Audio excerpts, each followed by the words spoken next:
किसी भी political party की जब दरख्वास्त आती है किसी जलसे के लिए तो उसको बगैर किसी हिंड्रेंस के मंजूर करना चाहिए।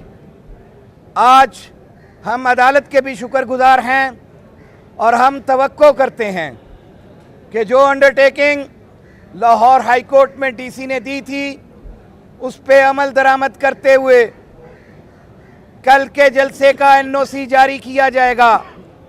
आज सिर्फ और सिर्फ डीसी साहब ने वेन्यू का तयन करना है कि किस जगह पे जलसा करना है। हमने तो मीनारे पाकिस्तान में जलसे का कह दिया है क्योंकि इससे पहले फजलुर रहमान साहब का जलसा भी वहाँ पे हुआ और ईद मिलादुन नबी के हवाले से भी वहाँ पे डॉक्टर ताहिरुल कादरी साहब ने अपना जलसा किया है। अब हम तवक्को करते हैं कि ये पंजाब हुकूमत उसमें कोई रुकावट पेश नहीं करेगी और इंशाअल्लाह उल अज़ीज़ हम कल 21 का जलसा खान के हुक्म के मुताबिक ज़रूर करेंगे और सिर्फ उसमें जो मोडेलिटीज़ तय करना थी आज उसके लिए डायरेक्शन हुई है कि वो डीसी साहब 5 बजे तक हमें फैसला करके उसका ऑर्डर देने के पाबंद हैं।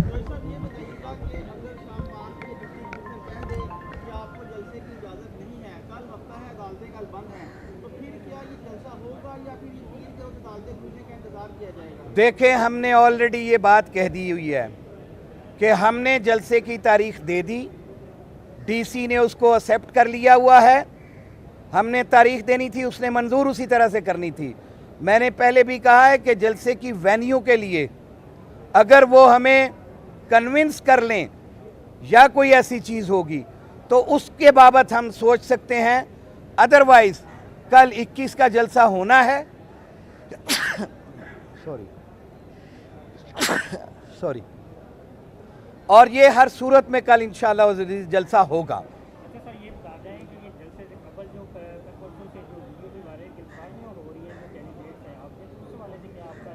पहले एक बात मैं और वाजे कर दूं कि एक नदीम एडवोकेट की तरफ से पटिशन फाइल की गई थी कि इनको जलसा ना करने दिया जाए।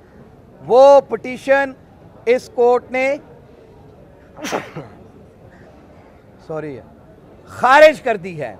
वो पटिशन ऑलरेडी खारिज हो चुकी है जो कि पंजाब हुकूमत ने किसी की तरफ से दायर करवाई थी कि अदालत से कोई ऐसा हुक्म लिया जाए कि इनको जलसा करने की इजाज़त ना दी जाए।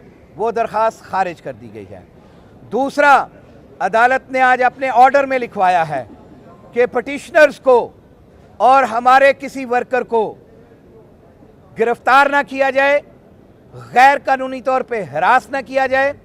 आईजी पंजाब ने वहाँ पे अंडरटेकिंग दी है कि हम किसी को इल्लीगली हरास नहीं करेंगे।